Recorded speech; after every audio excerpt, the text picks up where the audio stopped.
Pada minggu lepas saya sendiri telah melawat ke sekolah ini selaku ahli Parlimen Tuaran oleh kerana pihak PIBG begitu prihatin tentang keadaan. Dan saya dapati bahawa memang bangunan ini tidak selamat diduduki kerana bahan-bahan digunakan adalah pasir laut 40 tahun yang lalu dan sebagainya. Jadi sekolah asrama telah diisytiharkan sebagai tidak selamat dan dipindahkan pelajar-pelajar seperti mana dijelaskan oleh Bapak Menteri sebentar tadi. Tetapi bagaimana pula dengan sekolah? Blok sekolah juga dibina dengan cara yang sama dan walaupun ada ditampal sana sini, tetapi saya lihat dia tidak selamat sebab banyak sudah kerusakan-kerusakan, simen-simen telah jatuh dan sebagainya. Soalan tambahan saya ialah apakah sekolah ini masih selamat dan apakah ini akan terus digunakan? Walaupun asrama tidak boleh digunakan, apakah sekolah ini boleh digunakan? Kalau tidak boleh digunakan, di manakah nanti pelajar-pelajar akan meneruskan pengajian mereka pada masa ini? Dan bagi asrama-asrama NGO yang disebut sebentar tadi, saya juga telah melawat semua ini. Dan pertanyaan saya ialah apakah pihak kerajaan juga akan beri peruntukan untuk membina bilik-bilik baru untuk pelajar-pelajar ini? Sebenarnya pelajar di sana bilangan yang di asrama ini adalah 300 orang. Terima kasih. Terima kasih. Sila Yang Berhormat Menteri. Terima kasih Yang Berhormat.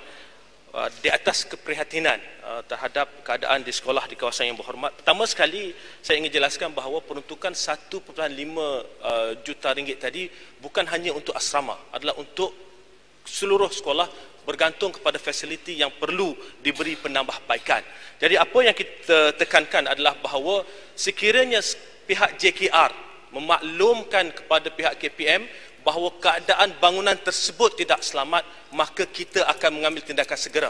Sebab itu kita ada skala-skala yang disebutkan tadi. Ada skala pada pandangan kita, ya, skala 6 itu pada pandangan kita tidak selamat, tapi kita masih menunggu laporan profesional teknikal dari pihak JKR untuk menentukan keadaan sebenar dari sudut struktur dan sebagainya. Apabila kita mendapat laporan tersebut, maka kita akan mengambil tindakan susulan segera bagi memastikan keselamatan pelajar terjamin. Apa yang saya ingin tekankan di sini, seperti mana apa yang kita sentiasa sebut dalam konteks COVID-19 sebagai contoh, keutamaan pihak KPM adalah keselamatan pelajar-pelajar dalam proses pembelajaran mereka. Sekian, terima kasih. Kelabakan. Terima kasih Yang Berhormat. Tuan betul. Belakang. Speaker Kimanis. Saya jemput Yang Berhormat Kimanis menanyakan soalan tambahan kedua.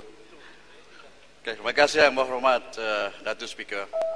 Yang Berhormat Menteri, kita hari ini bukan sahaja berhadapan dengan isu sekolah-sekolah daif dari segi struktur bangunan, tetapi juga kita berhadapan dengan isu sekolah-sekolah yang terdedah terhadap risiko bencana alam seperti banjir dan tanah runtuh. Contohnya di kawasan Kimanis, di kawasan saya Yang Berhormat, ada sebuah sekolah namanya Sekolah Kebangsaan Daingin Kimanis Papar. Sekolah ini setiap kali berlaku hujan lebat akan berlaku banjir, dan bila berlaku banjir akan banyak berlaku kerosakan terhadap struktur bangunan dan juga kerosakan harta benda di sekolah tersebut setiap kali hujan lebat. Jadi saya ingin minta daripada kementerian, soalan saya, bolehkah tidak bagi jaminan kepada saya dan kepada rakyat Kimanis?